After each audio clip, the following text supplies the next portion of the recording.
Hello, citizens of YouTube. This is the Geeky Nerd here, and today we're going to be talking about... Actually, you know what? Let's leave that to mystery. No, you saw the title card. You know what it's going to be. It's the SIG 516 upper receiver. Now, I just picked this guy up from AIM Surplus. They are kind of hard to come by now, and I can understand why. They are fantastic uppers for the money, hands down, bar none. And for the features that you're getting, especially if you have a special use case like using a suppressor or anything like that, these are just a dream to use. And if you want to get an ultimate AR build, this is the way to go.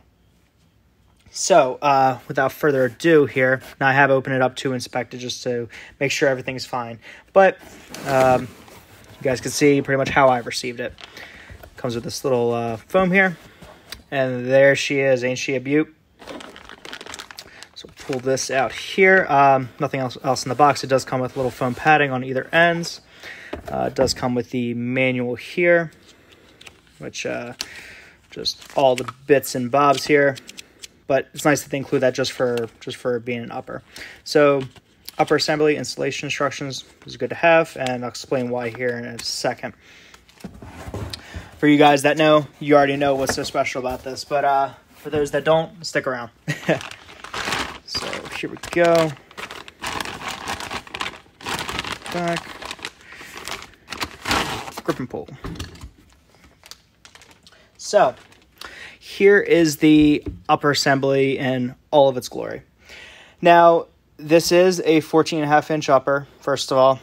What that means is you either have to put this on a pistol lower, or one that's classified as a pistol, in order to not have any kind of ATF rule breaking going on. We can't have any of that here. But you can also do, what I intend to do is take this, put this on a low receiver, and then SBR it, and just have it be the ultimate pseudo John Wick gun. Now, this is how it comes. It's got a little tag here, a little chamber flag indicator. Now, like I was saying earlier, what makes this upper assembly so special?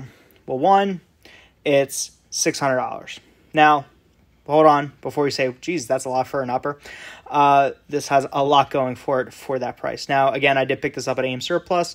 They do come in stock once in a while, but this is a discontinued product, so there's only so many limited amount of them out there.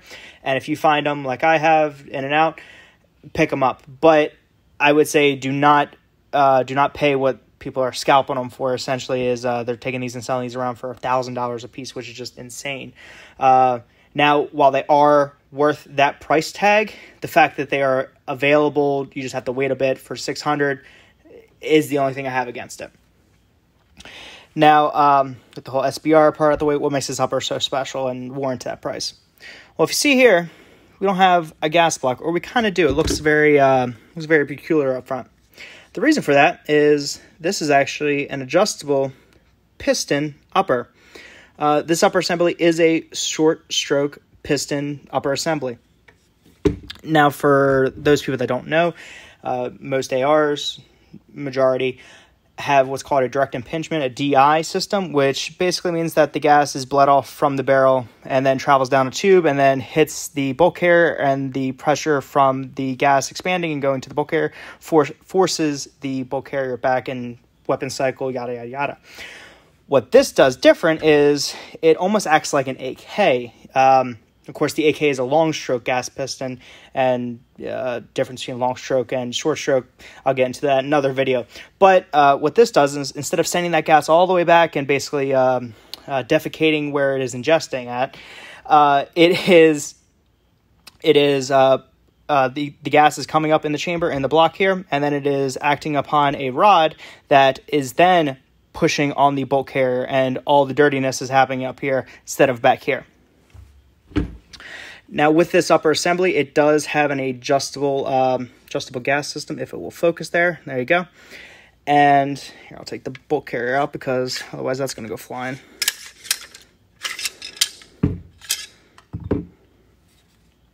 So it does have an adjustable gas system here, how you actually adjust it is you press this little button up front, and then you take the tip of a bullet or anything like that. You can also take your hands as well, and rotate this. Now, if you see there's three. Actually, I'm gonna rotate it back. Probably easier to say.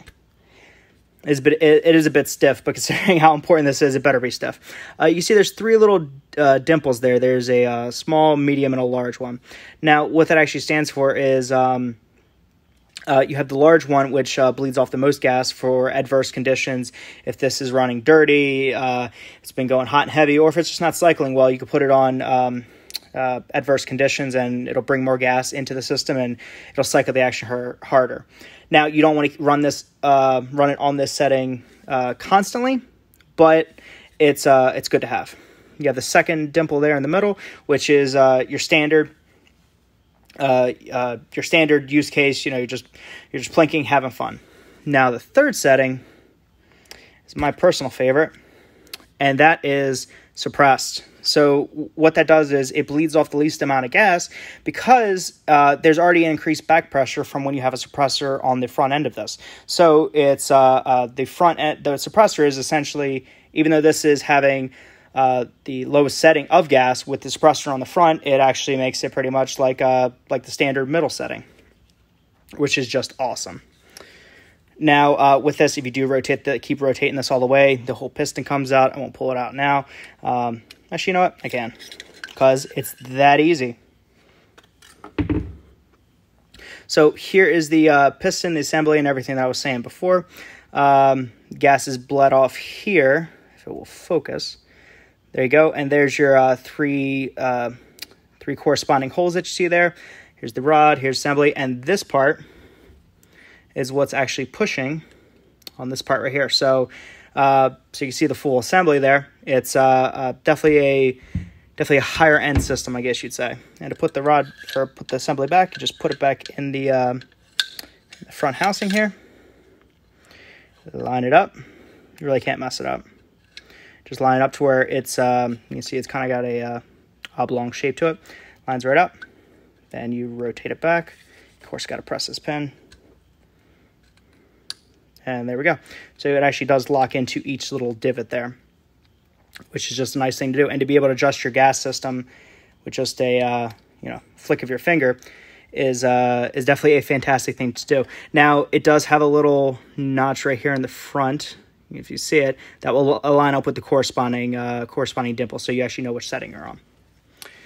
Now, enough about the gas system there. It is a full if I get the words right, a quad rail, which is very nice. Now, I do plan on putting some inserts in here just to not have a cheese grater on my hand. But again, looks very nice. Now, if you do run a front sight on here, you are going to have to use a metal front sight. If you use a polymer one, it will melt, just because this is where all the heat's going to be and where it's concentrated at. So you need a metal front sight.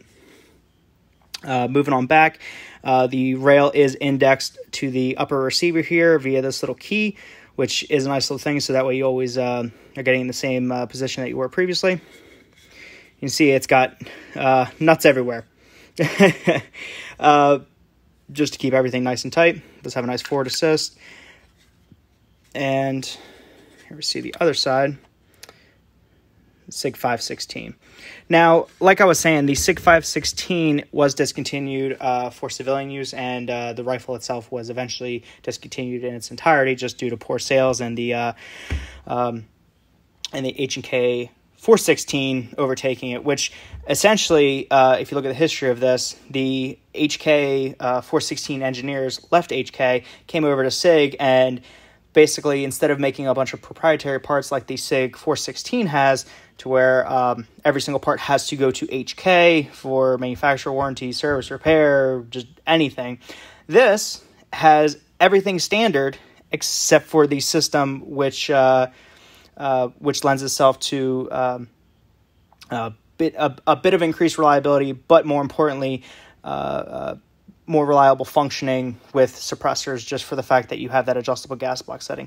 Not saying that DI guns won't function with suppressors, but they can get a bit gassy because, again, that pressure, the gas is traveling from the barrel and back into here.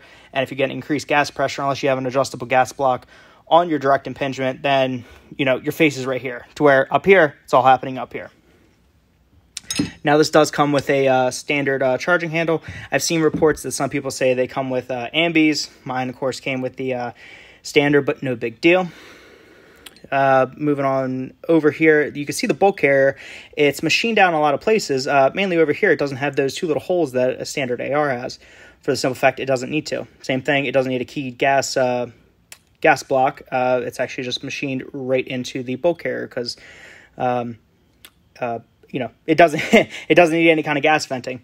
Now, on the back, it is pretty cool. It does have some, like, lightning, it seems. Some machining to take out a little bit of extra material. But as far as bolt carriers go, I mean, this is... I mean, it's definitely substantial. You know, it's not a cheap, flimsy one.